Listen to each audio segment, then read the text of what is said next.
মর্তুজা, প্রচার প্রচারণায় কেমন সাড়া দিচ্ছেন ভোটাররা? আচরণ বিধি নিয়ে কমিশনই বা কি বলছে? রাজশাহী বিশ্ববিদ্যালয় কেন্দ্রে ছাত্র সংসদ নির্বাচনের প্রচারণা চলছে।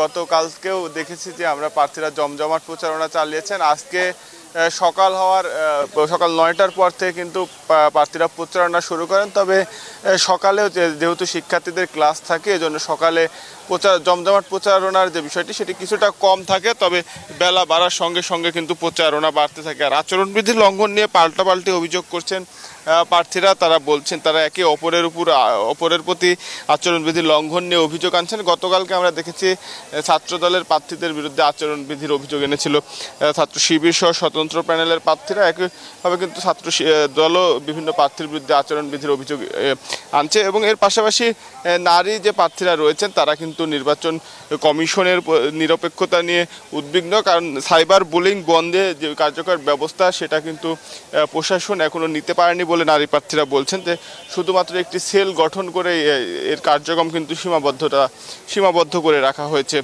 আর এর পাশাপাশি 12 দফা দাবি দিয়েছিল ছাত্রদল সহ আরও 3টি প্যানেল। তারা বলেছিল যে স্বচ্ছ ব্যালট বক্স, ছবিযুক্ত ভোটার তালিকা এবং প্রার্থীদের আচরণ, প্রার্থীদের ব্যয় সর্বোচ্চ সীমা নির্ধারণ করে দিতে হবে। সেটিও কিন্তু কার্যকর হয়নি। ফলে নির্বাচন কমিশনের নিরপেক্ষতা নিয়ে তারা প্রশ্ন তুলছেন। তারা বলছেন যে নির্বাচনে অবাধ সুষ্ঠু নির্বাচনের পথে এটি বাধা হতে পারে। এজন্য কিন্তু তারা বলছেন যে যেন ভোটের যে পদ্ধতি OMR এর পরিবর্তে যেন ম্যানুয়াল পদ্ধতিতে ভোট গ্রহণ করা হয়, সেই দাবি তারা জানিয়েছেন।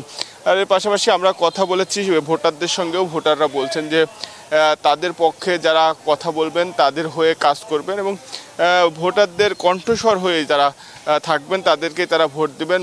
প্রার্থীদের যোগ্যতা বিচার করে প্রার্থীদের দক্ষতা, যোগ্যতা এবং শিক্ষার্থীদের পক্ষের কিনা সেটি তারা প্রধানভাবে বিবেচনা করবেন। কে কোন দল বা কোন প্যানেলের প্রার্থী এটি কিন্তু তারা বিবেচনা করতে চান না। এর পাশাপাশি নির্বাচন কমিশন কিন্তু বলছে যে আচরণবিধি যেন সুষ্ঠুভাবে মেনে চলা হয়, এজন্য তারা কার্যকর ব্যবস্থা নেবেন। তারা কঠোর হবেন প্রয়োজনে এবং আচরণবিধি যেন সুষ্ঠুভাবে সব প্রার্থী মেনে চলে সে বিষয়েও কিন্তু প্রশাসন কালকে একটি মতবিনিময় সভা করে কিন্তু সেই আহ্বান জানিয়েছেন। এই ছিল রাজশাহী বিশ্ববিদ্যালয় থেকে সর্বশেষ। ধন্যবাদ নাফিসা। দীর্ঘ 35 বছর পর চাকসু নির্বাচন অনুষ্ঠিত হচ্ছে। সেই নির্বাচনের আগামী 12 অক্টোবর নির্বাচনের তারিখ ঘোষণা করা হয়েছে। গত দুই দিন মনোনয়নপত্র বিক্রি চলেছে। আজকে শেষ দিনের মতো চাকসু নির্বাচনের মনোনয়নপত্র বিক্রির কার্যক্রম চলছে। আপনি দেখতে পাচ্ছেন সকাল 9:30 থেকে শুরু হয়ে বিকাল 3:30 পর্যন্ত এই মনোনয়নপত্র বিক্রি চলবে। আজকে সকালে এখন পর্যন্ত একজন মনোনয়নপত্র জমা দিয়েছেন, আর 2জন মনোনয়নপত্র ক্রয় করেছেন বলে আমাদেরকে জানিয়েছেন নির্বাচন কমিশন সংশ্লিষ্ট যারা আছেন। নির্বাচন কমিশনের সাথে আমরা কথা বলেছি। তারা বলছেন একটি সুস্থ, সুন্দর, সুশৃঙ্খল নির্বাচন উপহার দেওয়ার জন্য তারা বদ্ধপরিকর এবং সর্বপ্রকার প্রস্তুতি নেওয়া হয়েছে। ইতিমধ্যে তারা প্রশাসনের বিভিন্ন স্তরের সাথে কথা বলেছেন যাতে সুস্থ, সুন্দর একটি সুশৃঙ্খল নির্বাচন উপহার দিতে পারেন। আমরা শিক্ষার্থীদের সাথে কথা বলেছি। শিক্ষার্থীরা যেটি বলছেন, যারা শিক্ষার্থীর কণ্ঠস্বর হয়ে কথা বলবেন এবং শিক্ষার্থীদের যে কোনো সমস্যায় পাশে দাঁড়াবেন এবং শিক্ষার্থী বান্ধব ক্যাম্পাস গড়তে কার্যকর ভূমিকা রাখবেন, তাদেরকেই নেতৃত্ব বাছাইয়ে তারা অগ্রাধিকার দিবেন বলে আমাদেরকে জানিয়েছেন। তারা বিশ্ববিদ্যালয় প্রশাসনের কাছে প্রত্যাশা করছেন যাতে কোনো ধরনের অপ্রীতিকর ঘটনা ছাড়া, কোনো ধরনের বিতর্ক ছাড়া একটি সুস্থ, সুন্দর নির্বাচন যেন উপহার দেন, সেই প্রত্যাশাই করছেন সাধারণ শিক্ষার্থীরা।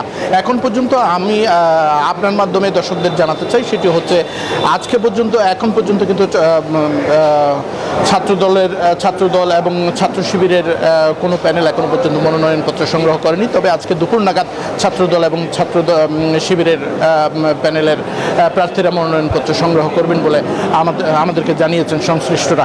এখন পর্যন্ত আসলে আজকে সকাল থেকেই বিশ্ববিদ্যালয় ডাকসু ভবনের 2য় তলায় কিন্তু মনোনয়নপত্র বিক্রির কার্যক্রম চলছে এবং যেটি 3:30টায় গিয়ে শেষ হয়ে আগামীকালকে হচ্ছে মনোনয়নপত্র জমা দেওয়ার শেষ দিন।